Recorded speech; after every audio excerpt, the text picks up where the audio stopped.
Buenas tardes, Nogalenses. We're here. You're going to see me twice this week. Yesterday, of course, last night, I was covering for Santos Yescas, who's getting who had shoulder surgery, and he's come out fine. Super drogado, no?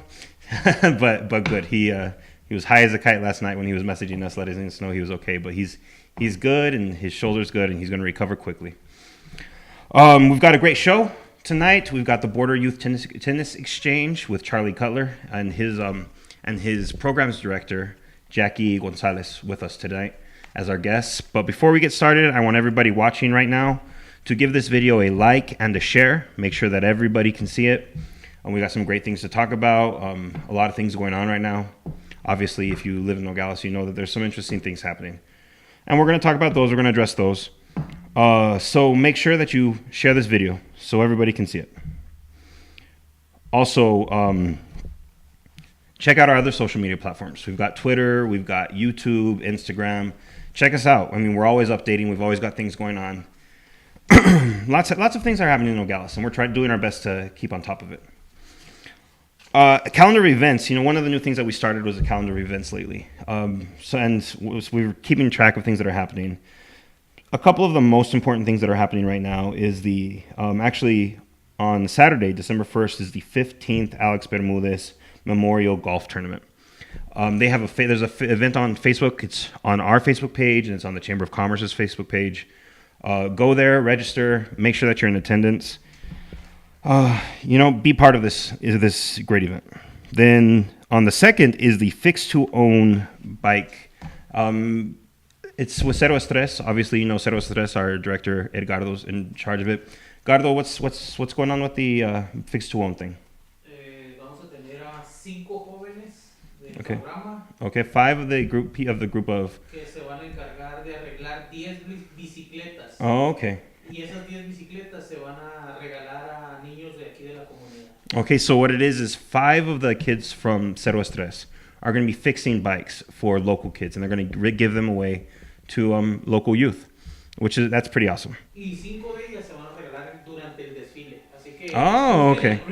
So that actually is carries into the next event that I've got right on here, and that's the parade.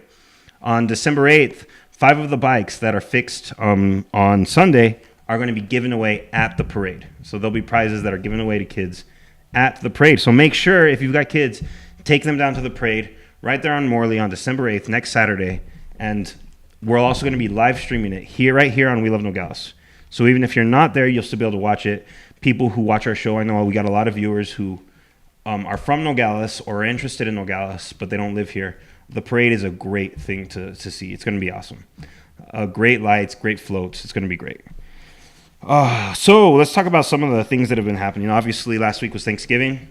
If you're like me, you ate way too much. You slept for practically 2 days, and you gained 10 pounds.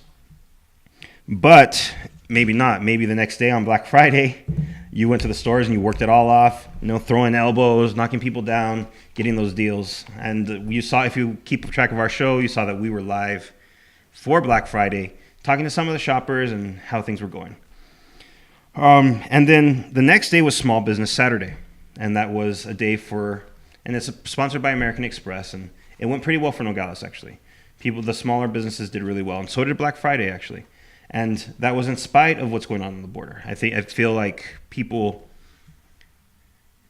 the fear of being stuck here and what's going on with the border isn't enough to keep them from doing the shopping, which is great for us. That's one of our biggest concerns is commerce, the financial aspect of it all.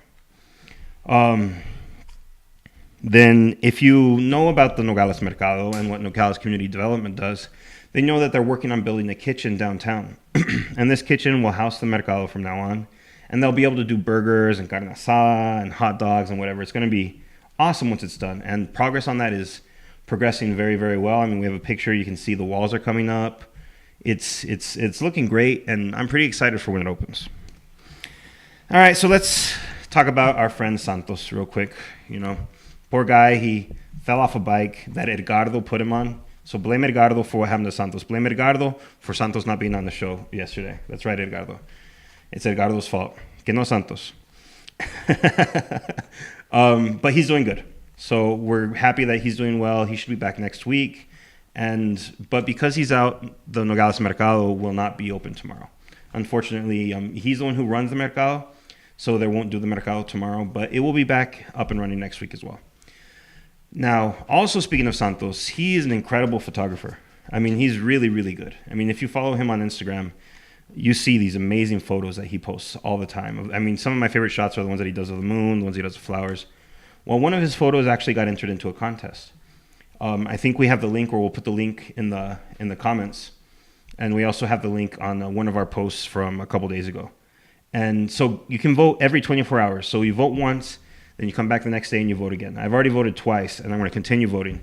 Because not only is he a friend of mine, but he's also an incredible photographer, and he deserves the honor of winning this contest. All right, so let's just jump real quick into things that are a little bit heavier, and that's the current situation on the border. You know, we've got troops putting up razor wire still.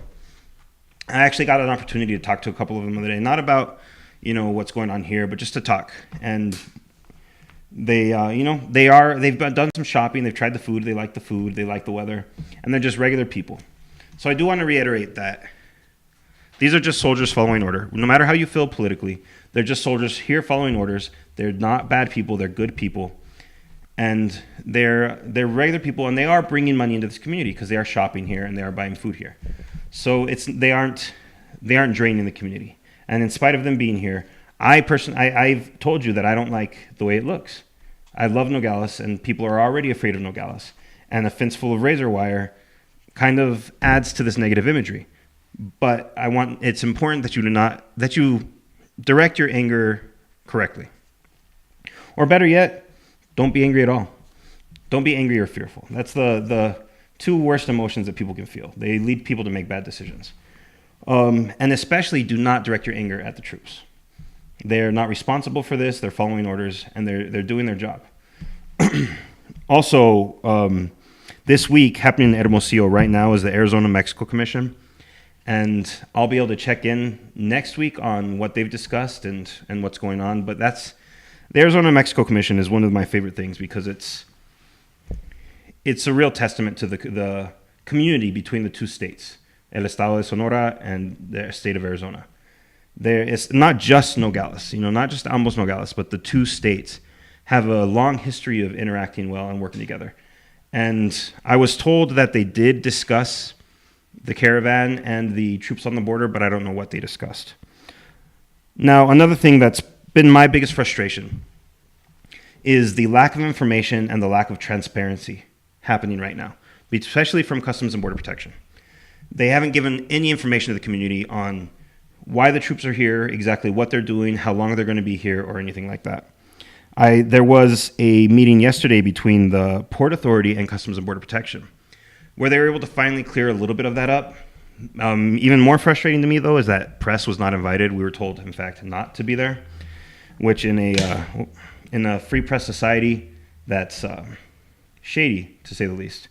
But I did talk to Memo Valencia from the Port Authority, and he did let me know that what they discussed, and they talked about what they're doing, and what's called is hardening the port. And it's just adding security so that what happened in Tijuana, where they broke through the gate and they rushed through, so that it doesn't happen here. Then he also said that the blocking of the lanes and stuff isn't just for the United States security, it's also for the safety of the immigrants. Because like the blocking, they said they aren't blocking more than just the lanes that are already blocked. They won't block any more than that. And the things that they have there are set to, because if people were to rush through, they could get hurt. I mean, this is coming from them, so I guess you could take it with a grain of salt. But they're saying that it's for the safety of the immigrants, that if on the off chance they do rush the port and rush through the lanes. And there's also something new that actually started before the whole caravan thing started, and they have new facial recognition technology right there at the border in the pedestrian lanes. And what this does is it's advanced facial recognition technology. So they know who you are before you even arrive at the booth with the agent.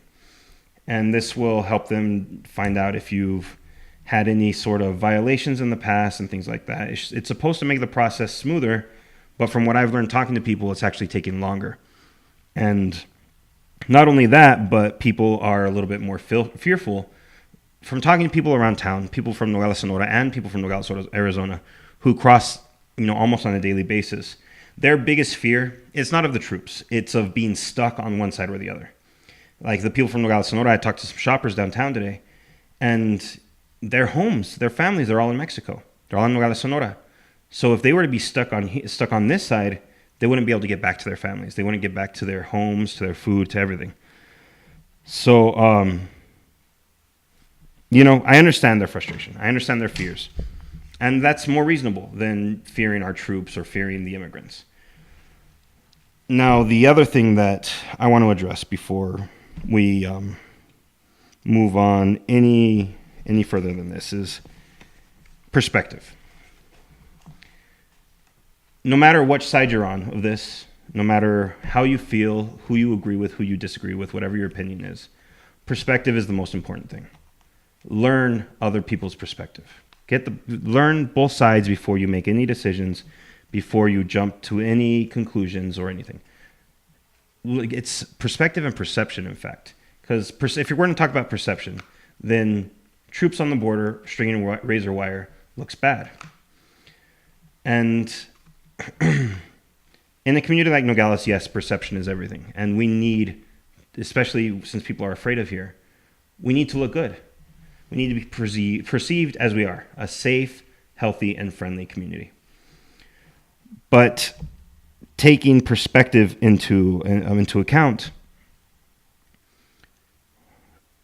cast aside your own opinion for just a minute and look at other people. Look at what other people, listen to other people, more importantly.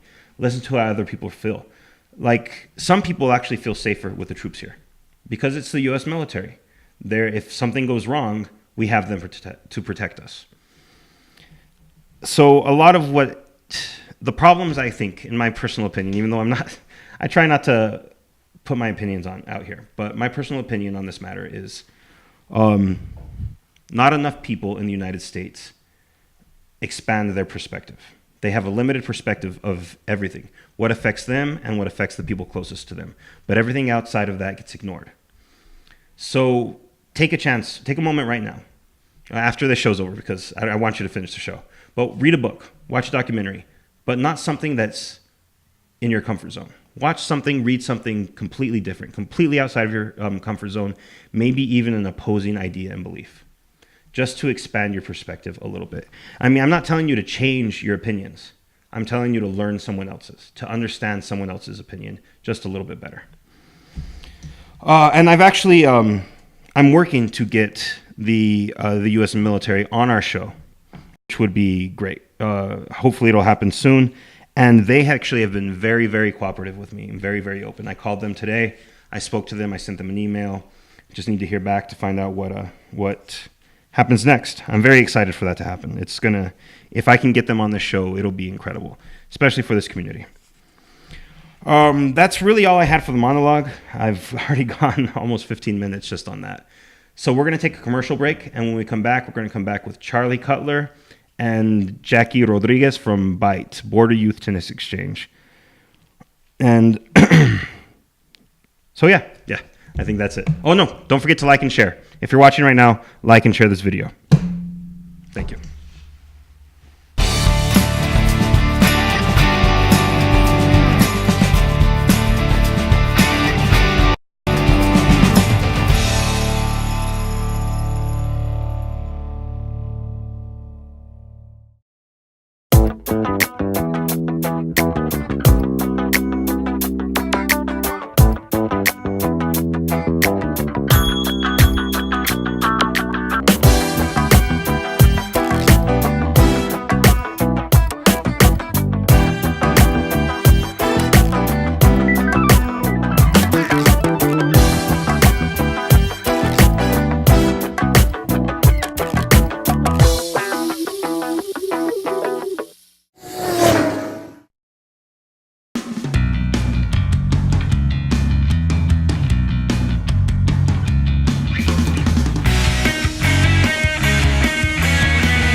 right, so thank you for sticking with us. Welcome back.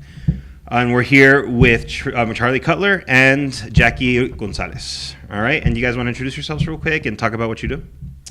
I'm Charlie Cutler. I'm the founder and the executive director of the Border Youth Tennis Exchange.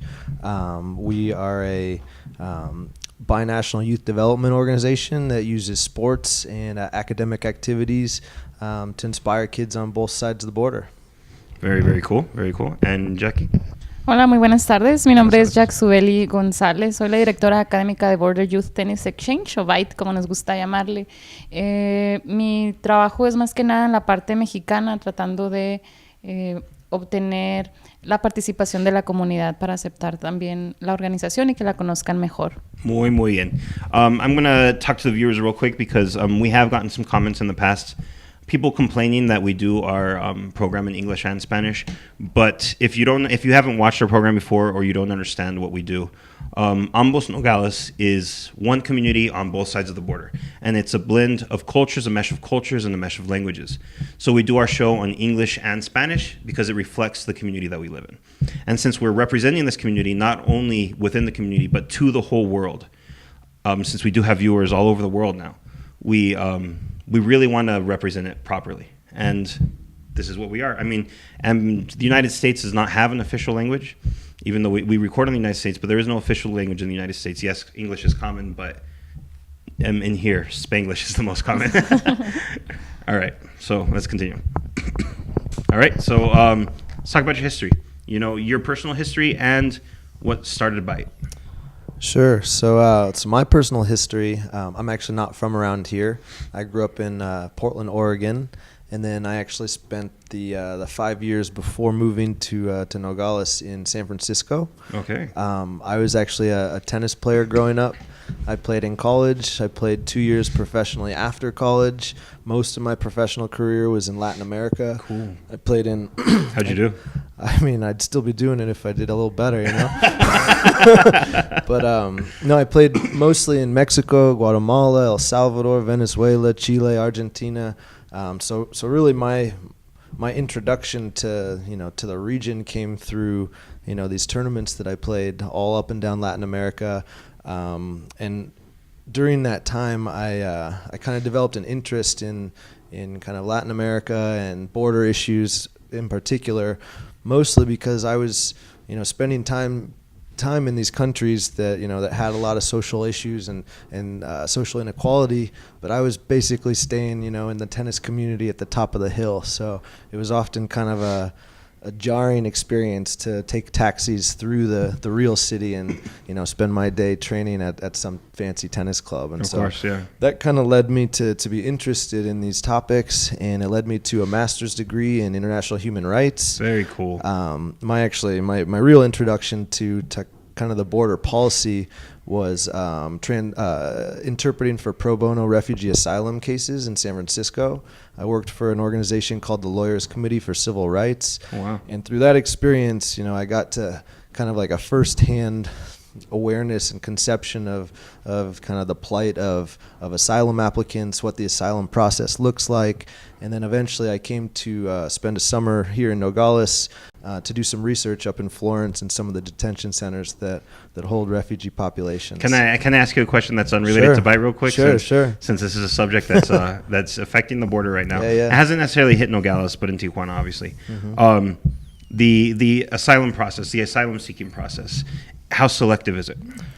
I mean, as someone who's kind of been a part of these legal cases and of crafting these narratives, I have to say that most of what you hear about the asylum process in the larger news is just, it's the most general way of looking at things as you could get. These asylum cases are as complicated and complex as you can imagine. You're creating Perspective, if you will. You're trying to create a specific timeline of events that happened years ago, with very little evidence, because the whole asylum process is based on the fact that, you probably left quickly. You probably didn't have enough time to gather all your materials. And so the whole process is based around this fact that, you're living that you need for your case. And so, of course, I don't know, when I hear about almost every discussion about the asylum process, you're just not talking about the right things. It's very complicated. It's very long. It's very intense, and it's very selective. It's not easy. I was talking to somebody this morning. When we were having coffee at Starbucks, and we were discussing how little people actually see of anything that's going on. They get a very, very limited view of, and then the asylum process of any event that's happening. Their perspective is limited because of what they're shown. It's limited to what they see in front of them. Sure. And I mean, that obviously that's not, I mean, one of the things, just, without getting into the details of asylum, which could be a totally different discussion. No, yeah, we could probably go for hours. These cases take years to really figure out and to get sorted. And during that time, people have lives, they get married, they have kids. It's just, if there was one thing I could say to help the process, it would be finding a way to streamline it, Of course. Giving them the opportunity, but making it in an amount of time where, it's not going to be as disruptive. So. Of course. Now, in a situation where you have thousands of asylum seekers hitting the border at once, I promise we'll move on after this. No, you're good. How would that process look? I mean, from your own experience, how do you think that would look? I mean, no matter what, it's always a challenge because there's always a backlog. One of the biggest problems in the immigration system is that there's not enough immigration judges, which is why you get these backlogs. One of the cases that I was working on in 2015, they just had their final court date like 3 weeks ago. And so this woman from Guatemala, who came under the most horrible, sad circumstances, has been waiting for 3 years for this process to finish. And that's, in a sense, she's one of the lucky ones because she was able to bond out and live in San Francisco where she had family and she could create kind of a life for herself. But that's a long time to be in limbo, to not know what your future holds. Of course, absolutely. So. I'm actually going to make a plug for a TV show right now that I promise did not pay for this plug. Have you ever seen the show Adam Ruins Everything? No, it's on True TV, and what he does is he goes into details, and he did an episode on immigration, and he mentioned several of the topics that you just said. So people watching right now, Adam Ruins Everything, the immigration episode, it's on Netflix. So go to watch it, expand your perspective. Like we talked about earlier. Okay, moving on back to your program because that's why you're here. So to get back to the story of Byte, basically I spent a summer here researching for a master's thesis, and when the organizations that I was affiliated with found out that I was a tennis coach, because at that time I was paying the bills by teaching tennis at a fancy club in San Francisco.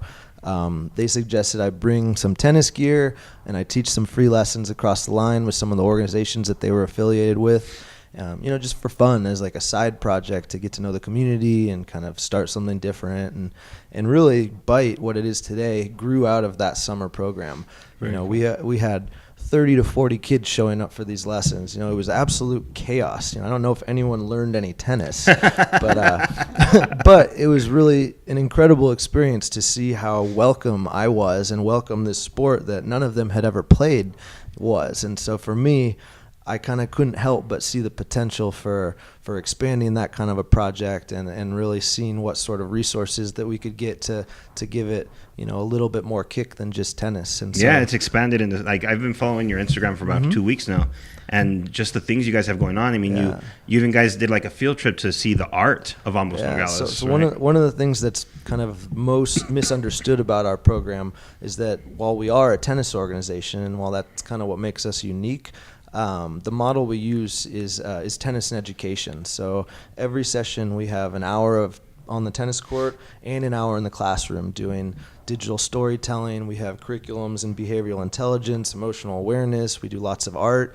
And so for us, the tennis is kind of the hook to get kids engaged, to get them engaged with our instructors, and to really offer them kind of a larger scope of different activities that they can, that can be helpful for them and beneficial to them and make them want to keep coming back.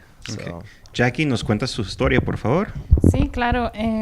Pues a partir de lo que comenta Charlie, ¿no? Lo conozco también hace 2 años aproximadamente. Buscaban precisamente para esta otra parte, la educativa, a alguien que pudiera hacerse cargo, ¿no? Yo me desarrollo como interventora educativa y tengo una especialidad en educación intercultural. Okay, muy bien. Entonces, parte de este desarrollo profesional es precisamente el ser fronteriza, ¿no? Es haber nacido en Nogales, Sonora, y haberte criado con la frontera como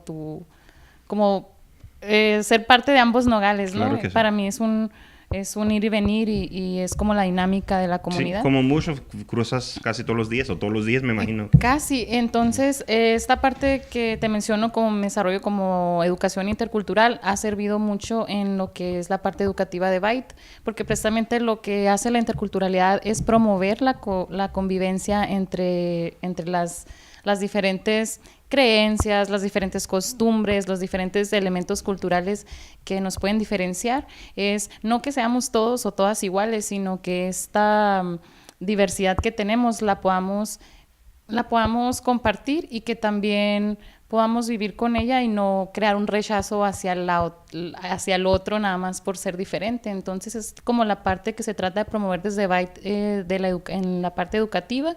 Y bien, empecé muy emocionada, sigo emocionada, ¿no? Empecé como muy emocionada porque es un campo totalmente nuevo, ¿no? Decir, bueno, tenemos esta parte del deporte, el tenis, que sirve como gancho, como mencionaba Charlie, para involucrar a niños. Pero ahora, ¿qué tal si les decimos a los niños educación? Los niños se han creado con un chip que si les dices educación salen corriendo para el otro lado pensando que es algo aburrido, que la educación es algo como, me van a encerrar en 4 paredes y me van a decir qué es lo que tengo que aprender. En mi caso dije, no quiero ese modelo para byte, no quiero que esos niños sigan con un modelo ya no muy retrógrada. Sí, entonces claro, sí. empezamos a hacer esta parte educativa más divertida, más dinámica, y eso es como empezamos a ofrecer este tipo de actividades donde los niños pudieran divertirse aprendiendo. Entonces, todos estos currículums que ha mencionado Charlie, como el de inteligencias múltiples, como el de storytelling, la idea es que el niño vaya aprendiendo sobre los elementos culturales que tiene, pero que los vaya reflejando. Por ejemplo, el storytelling, que es crear un video de 2 a 4 minutos aproximadamente, y los niños tienen su propio guión. Este guión ellos, pues ahí ya estamos poniendo literatura, un poco de literatura en nuestras actividades educativas. Después de hacer un guión, lo empiezas a complementar con imágenes, ¿no? Ahí estás agregando fotografía. Después de que tienes imágenes, vamos a editarlas y vamos a ponerlas todas juntas. Entonces, ha sido como un programa muy integral para que los niños tengan acceso a otro tipo de educación, que a veces las escuelas primarias se han mantenido como muy ocupadas con ese mismo modelo y tal vez se les ha sido difícil aplicar una forma distinta para que los niños aprendan. Entonces, desde mi caso, eso ha sido mi compromiso con la organización, que los niños tengan acceso a educación, pero que no sea una educación aburrida, sino que se diviertan, jueguen y aprendan. Muy bien, muy bien. If I could just add one thing more to what she's saying, Of course. is that one of the, beyond what we try to give the kids with the direct services that we provide in terms of, the athletic component, the academic component, everything that we do has a cross-border aspect. So we make it very clear to the kids that they are part of a binational organization, that everything that they're doing in their classes, there's a group on the other side that's doing the exact same thing, and then we rack our brains to figure out ways to create that interaction. So you had opportunities to get the two groups together? So the primary interaction that we're able to develop is digital. We create stories on one side and we share them on the other. Very cool. We do a project on one side, we share it to the other. We start a project one place, we finish it on the other side. Okay. And we try the best we can, because a lot of times it is challenging to get the kids together in person. Of course. That said, we do have events. We plan events where we can get the kids together playing tennis. We had an advanced class on the Mexican side that some of our American kids would come across to play in. Very cool. Twice now we've taken our whole group, everyone together, up to University of Arizona to see an NCAA match and to go to their innovation lab. How cool. And in those events, just to kind of give you a little perspective, those events take us 3 to 4 months to plan. I imagine, because you've got to get paperwork. We work with Homeland Security to secure humanitarian paroles, which are a one-day pass to bring our kids across that don't have visas. Okay. Some of the kids within our program on the Mexican side have visas and they can come across, with their family. But last time we brought, I think, 15 kids across that didn't have visas and allowed them to go up to Arizona, play some tennis on the courts, go to the innovation labs, see what the University of Arizona has to offer. Very cool. And for us, I mean, it's a huge undertaking, but, that's the kind of thing that can really change someone's perspective. So. Very, very cool. Absolutely. Speaking of perspective, right? Now you had an event that's coming up, right? Or you do have an event that is coming up. When is it, this event? We actually have an event on December 9th, so it's coming up very soon. Right after the Christmas parade, the day after the Christmas parade, you guys have an event, and it was planned to be on both sides of the border. But, you want to explain?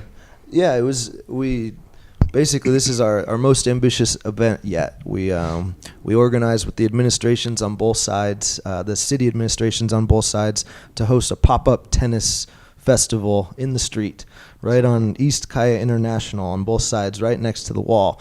And the idea was that our kids could basically play pop-up tennis and see each other through the fence, and see that really a kid playing tennis in Mexico really does look exactly the same as a kid learning to play tennis in the U.S. And so this was going to be our opportunity to kind of promote that binational aspect, to get the two sides together, to really kind of celebrate the unity that you were talking about, that is Ambos Nogales.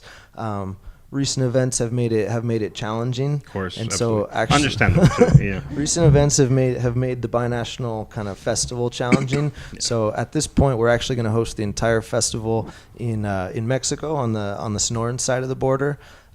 This project is really special, actually. Yeah.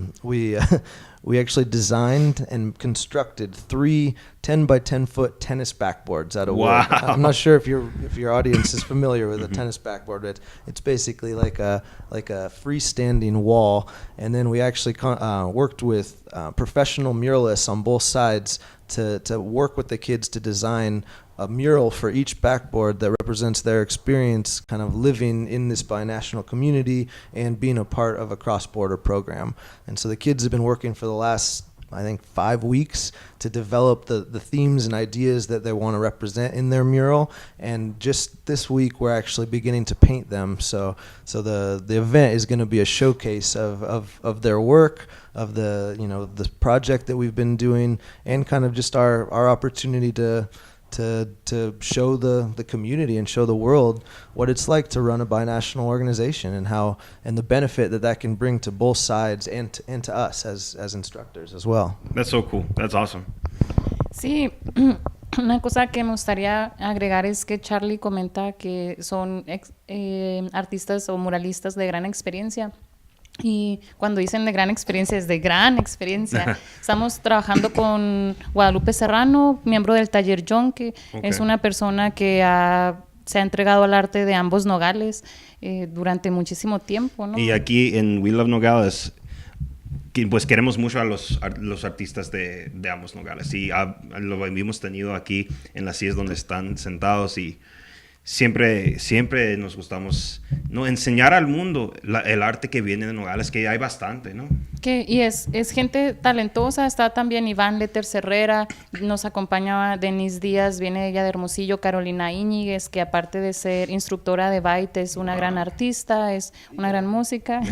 y la bueno, Jackie también. Caso, entonces, y el Charlie, que jugó tenis en Guatemala. Entonces, somos personas que estamos entregadas al arte, y este ha sido un gran proyecto, ¿no? Que me ha llenado el corazón de alegría, porque he tenido la oportunidad de acercarle el arte a los niños a través de la educación y de mostrarles que el arte, hablábamos que es una arma cargada de futuro. Les mencionaba, el arte es una herramienta que pueden utilizar ustedes como un discurso, donde pueden expresar mensajes, donde pueden transmitir algo sin necesidad de hacerlo de una forma errónea. Entonces, cuando tuvimos un tour también para que tuvieran la idea de que era un mural, para que supieran que en el caso de Nogales, Sonora, tiene cerca de unos, tal vez entre 15 y 20 murales digo, la cifra se me escapa en ese momento, pero los niños tuvieron la oportunidad de ver unos 8 aproximadamente de estos murales, entonces el verles los ojos y cuando vamos en el camioncito o vamos en la van y que estaban viendo y que viven en Nogales y que no habían tenido la oportunidad de conocer todos los murales y todavía tener al artista que lo pintó para explicarles el por qué lo hizo, qué significa un diamante para el artista, qué significa un colibrí, qué significan los girasoles. Entonces los niños empiezan a obtener un mensaje distinto, no son nada más colores bonitos en una pared, sino que llevan un mensaje lleno de poder. Que significan algo, ¿no? Una de las cosas que me encantaba es ¿por qué girasoles? Le preguntaron los niños a Letters. Hay un mural en la avenida, en el Boulevard del Ensueño. Entonces, ¿por qué girasoles, no? Dice, los girasoles te presentan mucho el ser salvajes, ¿no? Son salvajes porque aquí en Nogales crecen por todas partes, pero van contra esa adversidad siempre, ¿no? No importa que crezcan a un lado del concreto, no importa dónde estén, ellos crecen y siempre ven hacia enfrente, les dice él. Entonces los niños se quedaron, ¿no? O sea, de ser un girasol, una simple flor, los niños se llevan el mensaje de, ok, no quiero ser ahora un girasol. Que se va a quedar con ellos por que crezco y veo hacia enfrente siempre, no importa la adversidad, no importa dónde crezca, exacto. And I think just to add to kind of that aspect, one of the things that kind of infuses all of our activities is the idea of letting the kids and giving them the platform, giving them kind of the empowerment to tell their own story. You know, just as the American that's, you know, a part of this team, I'm very aware of what the narrative is around the border right now, especially given current politics and current issues. You know, I'm an outsider here, and so I'm still getting to know the community myself, and it's been incredible to be able to work with actors like and advocates like Jackie, like our team across the line. And so for me, you know, even someone who's already has this kind of understanding of a lot of the academic kind of policy issues regarding the border, like I'm still learning about what the real side of the border is. So take that a step back to people who don't know the history, that don't know any of the culture, that don't know any of the policy, and all of a sudden you have discussions between people who really aren't familiar with the themes that they're talking about. And so everything that we try to do is to show the kids that, you know, the narrative that they hear on the news every day, and then the narrative that kind of affects their families and that affects their mentalities isn't necessarily the narrative that they should live their lives by, and that should define them. So by allowing them to paint their own murals, to talk about symbolism and representations of their community, to create digital stories and ways that they can express themselves that's true to them, that's true to their community, that's true to their history, that's kind of what infuses all of the work that we're trying to do, and that's why it's our kind of creative job to figure out ways that we can, you know, show them that pathway and give them a platform to find their own voice. That's so cool. That's very, very cool. No, real quick. We have two comments. One is from Laura Martinez. Now you've already mentioned this, but if you could answer the question again. Laura Martinez asks, "Is this program only for kids across the line?" No, this program is actually on both sides. Right now, we're working at the Boys and Girls Club of Santa Cruz County here in Arizona, and we have 2 sites going across the line. One is at the Centro Juvenil Don Bosco. One we actually work with the administration for DIF, Desarrollo Integral para la Familia. Sorry, I'm trying. I'm a little nervous. So we do have 2 sites going right now. We have sites on both sides going right now, and in February we're actually going to be starting a second site in Arizona. So the point of this, like I've always said, is, you know, everything that's happening on one side is happening as a mirror program and curriculum on the other side. Very cool. Now the next comment is Diego Díaz te manda saludos. Okay, dice saludos para la Jackie. Gracias. Rapidito, real quick. I want to talk about. Since you just answered this question, Jackie, tú lo puedes contestar también, ¿no? What's the best way to get in touch with you guys to find out where they can do this, how people can enter, and how can they get their kids involved and stuff like that? Bien, tenemos varias maneras de contactarnos, ¿no? La mejor de todas es a través del correo electrónico. Que es, email is the best way to get a hold of you. info@bytetennis.org. Okay, so it's info@byte, which is BYTE, tennis.org, and we'll put it in the comments so that people can see it. And what La otra es a través de inbox o dejándonos un la comentario página en de Facebook, bueno, es cierto, la página de que Facebook. está como Border Youth Tennis Exchange. Okay. Tenemos el Instagram como byte tennis. Okay. Y por último puede ser también la página, nuestro website oficial, que sería www.bytetennis.org. Okay. So what she did is she mentioned for those of you who don't understand, that the best ways to get a hold of them are either email, on Facebook, Instagram, and they also have a webpage. We'll put all of that information into the comments so you can get that. All right, let's move on now real quick. So hay que seguir de la historia, ¿no? Que el futuro. Vamos a hablar del futuro. We talked about your guys' history. We talked about what you guys have been doing right now. And what are your plans for the future? So right now, I mean, our main priority is this event. So anyone listening, we would love for you to come out. It's a totally free event. We're going to have tennis in the street. We're going to have art stations. We're going to show off these murals that our kids made. We're going to have, the city administrations there. We're going to have a band playing. And so the kids involved in the United States program, even though that you aren't able to do it on this side, they're going to be there at the program. Yeah, we're going to be bringing people across. It's literally right next to the Morley pedestrian crossing. So if you want to come to the event, you don't have to go far. Absolutely. So really, anyone listening should come. Bring their families. Bring everyone. It's going to be a good time. Very cool. So that's our main priority. But our secondary priority in the next 6 months is really to expand our operations on the Arizona side. Okay. Our Mexican operations are very strong at this point. We have great partnerships, and we're trying to build that same kind of foundation on the Arizona side. So in the near future, expanding our operations, starting a new site. We're working with the Parks and Rec department. We're expanding our partnerships in Arizona, and then in the long run, our goal is to make our program as strong as it can be here in Ambos Nogales, and then if the model can prove sustainable and can kind of stay strong, we'd love to open up byte shops in other border cities. That'd be great. Beyond, I was going to ask you that. Yeah, and I think that's incredible. I mean, beyond just the tennis, like we're trying to develop a curriculum for cross-border exchange, and that Absolutely. curriculum can be in any border city. I think one of the things that make border cities so unique and so kind of vibrant is the fact that they share that interaction across the line. And so we're not creating these connections through byte. We're building off connections that have been there for years, and so for us to move to another city and try to use this same model to connect kids across the border as international grassroots ambassadors, to me that's changing the border narrative. That's finding a more truthful image of the border that's compassionate and that takes into account what these people who live on the border are actually experiencing. Very, very cool. ¿Quieres agregar algo? Sí, me gustaría agregar para el 9 de diciembre este gran festival, aparte de la banda que comenta Charlene, la Coyota está acompañándonos. Entonces la Coyota ha sido un gran grupo también para ambos Nogales, tocan en ambos Nogales.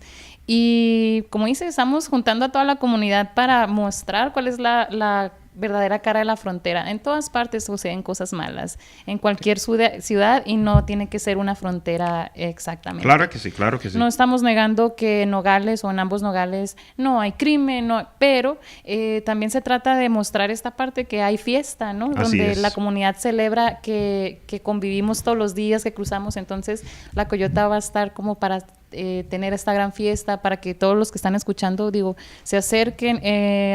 Vamos a iniciar a mediodía y es una gran oportunidad para que mostremos al mundo esta cara de la frontera, donde nos gusta divertirnos, donde nos gusta estar juntos, donde no hay pelea ni nada, sino simplemente diversión. Claro que sí, muy, muy bien. Well, we're just about out of time. So before we wrap up, there's a couple of things that I really need to talk about since we're on the last 2 days of November. I need to admit to everybody that even though it's No Shave November, I did trim my beard. And I'm sorry. Edgardo, his beard is still better than mine. I don't think I could ever match that. Now, I noticed that you're rocking a beard. And it's looking good. Did you shave in November? I think I might have. Oh, man. Well, I can't give him a hard time because I also shaved in November. But, and also another one of the themes that I was pushing for November, have you guys ever heard of NaNoWriMo? It's National Novel Writing Month. Well, I'm an author. And so every year I try to participate, and every year I failed. And I failed this year. This year was no exception. I gave up after like 3 days. Just write a novel November. As much as you can. No. and I failed. So if any of you did also participate, let us know how you did. And send us pictures of your beards before you shave them. Anybody who participated in No Shave November, send us a picture of your beard, and we'll showcase it on our No Shave November post. If we get enough, we'll let you know. All right, so I really appreciate you guys coming out. Thank you very much. Muchas And I appreciate gracias. what you guys do. Muchísimas gracias por lo que hacen, ¿no? And that's something that's really important, that what you guys do. And there's a lot of organizations who attack this in a different way, you know, and that's this highlighting the community within Ambos Nogales. And for those of you who are watching who may have never seen this show before or understand what Ambos Nogales means, is that the city Nogales, Sonora, there's a city in right across the line, right across our border, called Nogales, Sonora. And then there's Nogales, Arizona, which is on the American side. And acts as one city. You know, it's this blend of cultures, and there's just this line right between it. And people live their lives on both sides of this fence. They have family in Mexico and they live here, or they live in Mexico and they have family here, and they come to shop here. And what you guys do is you utilize that to really show the world, you know, I'm trying to think of the word to say it, because it's something unique and incredible here, you know, that people, that the way that people live, this just blend of culture, I guess you could see, and that it doesn't need to stop at the border on either side, that border is just a line, and that's all it is. All right, so thank you very much, and we'll see you guys next week. Oh, ya lo vamos a poner. Okay, so you guys have a video where you guys talk about what you do, and I think it's on your webpage. So we're going to show that real quick, and then after that video, we'll wrap it up. Thank you, guys.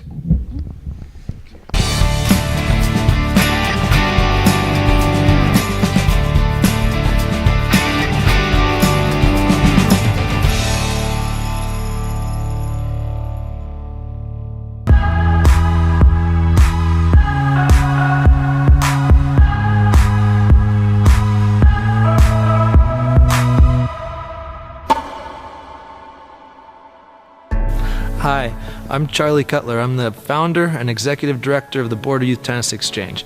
BYTE, as we call it, is a binational youth development organization that offers professional quality tennis instruction as well as academic enrichment activities to youth on both sides of the U.S.-Mexico border. Besides that, we use our curriculums to connect kids in a meaningful way in order to strengthen communities on both sides. Over the coming weeks, we're going to release a series of short videos to introduce you to the team of organizations and advocates that make this work possible.